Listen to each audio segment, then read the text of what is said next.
Welcome to the Ward Facility Management Briefing, where we look at real-world building incidents and the lessons they hold for facility and property managers. Today's message is simple. Unused does not mean safe.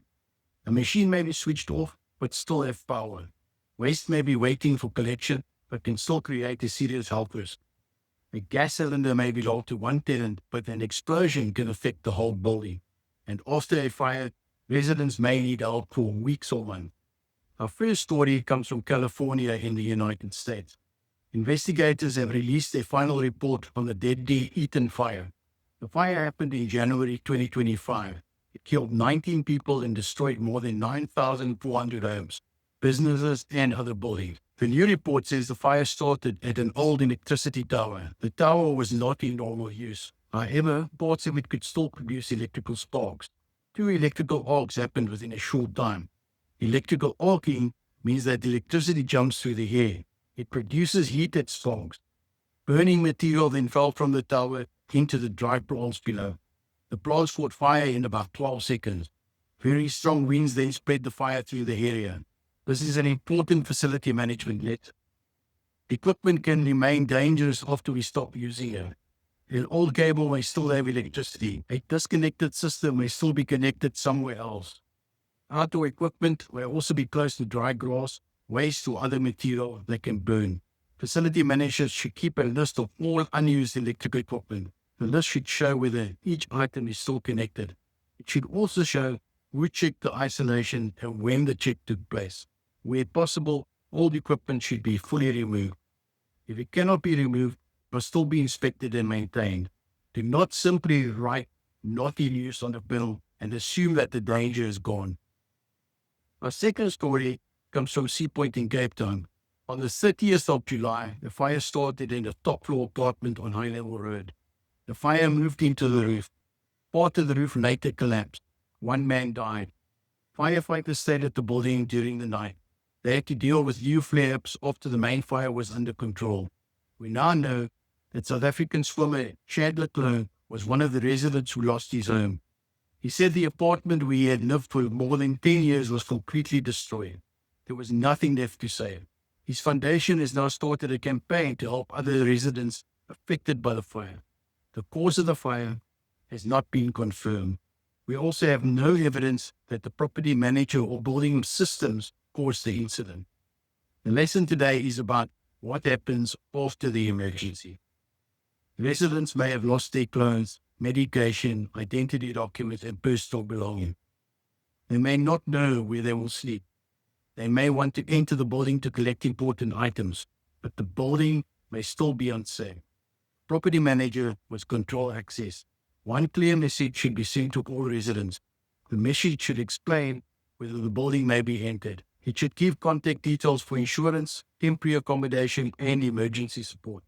It should also say when the next update will be issued. Even when there is no new information, people need to know that the recovery process is still being managed. The building must also be protected. Broken windows, damaged doors, and open roof areas can allow rain or unauthorized people to enter. Security, engineers, insurers, and contractors need to work together. The Sea Point fire was in an apartment building. However, the same lessons apply to hotels, student housing, and mixed-use property. Our third story returns to Los Angeles. A large cold storage warehouse burned in June. The building contained a huge quantity of frozen and chilled food. After the fire, the food began to rot. This caused bad smells, flies, and rodents. It also affected people living and working nearby. The operator, 9H Logistics, now says the cleanup may cost between $80 and $100 million. Company reports that about 80% of the food waste has been removed. Hundreds of workers and specialists are involved. The work includes removing food, controlling pests, reducing smell, and helping nearby residents. These figures come from the company and will still be checked by the authorities. The lesson is clear. The fire can create a second emergency. The first emergency is the burning building. The second emergency may be spoiled food, chemicals, dirty water, pests, or dangerous waste. A facility manager must plan for both. If your building stores food, ask how much stock could be lost. During a long power failure or fire, ask who could remove it, ask when and where it would be taken, and ask how it could be removed if the building was unsafe to enter. Waste removal must be measured. How many tons were removed today? Where was the waste taken? Were drains protected? Or smells and pests reducing? A general statement that cleanup is continuing is not enough. A final story comes from India. A commercial gas cylinder reportedly exploded inside a small restaurant. The restaurant owner died and his brother was injured. The restaurant was on the ground floor of the building. Other shops were nearby.